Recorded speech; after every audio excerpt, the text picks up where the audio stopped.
BJP मुख्यालय में की गई। इस बैठक में सीएम भजनलाल, डिप्टी सीएम दिया कुमारी, केंद्रीय मंत्री गजेंद्र सिंह शेखावत, कैलाश चौधरी, राजस्थान बीजेपी अध्यक्ष सीपी जोशी, प्रदेश प्रभारी अरुण सिंह, राष्ट्रीय मंत्री अलका सिंह गुर्जर, वसुंधरा राजे समेत पार्टी के तमाम बड़े नेता शामिल हुए। इस बैठक में चुनाव के साथ साथ संगठनात्मक मुद्दों पर भी चर्चा की गई। संवाददाता वीरेंद्र हमारे साथ लाइव जुड़ चुके हैं, ज्यादा जानकारी देंगे।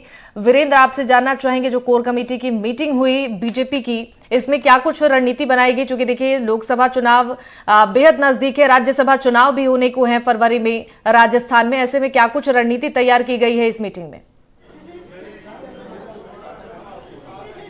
देखिए, अगर मैं राज्यसभा की बात करूं शिवानी, तो राज्यसभा की 3 सीटों पे राजस्थान में चुनाव होने हैं और उसमें से 2 सीटें हैं वो बीजेपी की जीत है, वो निश्चित मानी जा रही है, और वहीं 1 सीट है वो कांग्रेस की जीत मानी जा रही है। अगर मैं इस मीटिंग की बात करूं तो ये बीजेपी मुख्यालय के अंदर तमाम जो बीजेपी के राजस्थान के जो दिग्गज नेता हैं उनकी ये पूरी जो कोर कमेटी की बैठक है ये आयोजित की गई थी, और इसके अंदर पूर्व मुख्यमंत्री वसुंधरा राजे सिंधिया, केंद्रीय मंत्री गजेंद्र सिंह शेखावत, केंद्रीय मंत्री कैलाश चौधरी और जो पूर्व नेता प्रतिपक्ष हैं राजेंद्र राठौड़ समेत कई ऐसे नेता हैं वो इसमें मौजूद रहे। और साथ ही इस मीटिंग का उद्देश्य ये रहा कि आगामी लोकसभा चुनाव और राज्यसभा जो चुनाव है उसके अंदर प्रत्याशियों के चेहरे को लेके यहाँ पे मंथन किया गया, और साथ ही किन मुद्दों को लेके जो कह सकते हैं कि पार्टी है वो जनता के बीच में जाएगी। क्योंकि पिछली बार की अगर मैं चुनावों की बात करूं तो पिछले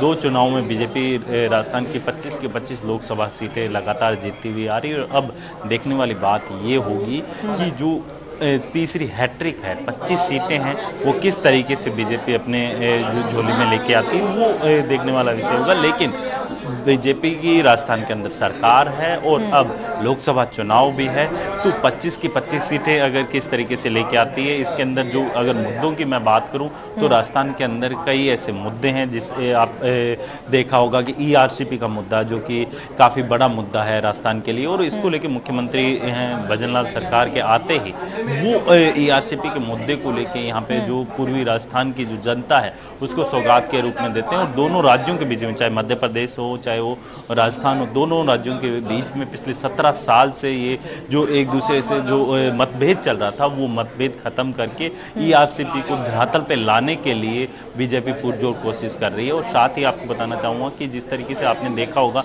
राजस्थान के अंदर चाहे विधानसभा चुनाव हो चाहे लोकसभा चुनाव हो, यहाँ पे जातीय समीकरण काफ़ी अहम होता है। तो जातीय समीकरण को किस तरीके से बीजेपी साधती है वो भी काफ़ी बड़ा चैलेंज होगा। और साथ ही जिस तरीके से आपने देखा होगा चाहे राजस्थान के जी ठीक है, बिल्कुल। यानी कि कुल मिलाकर इन सभी बिंदुओं पर इस मीटिंग में चर्चा की गई है। बहुत बहुत शुक्रिया इन तमाम जानकारियों के लिए वीरेंद्र।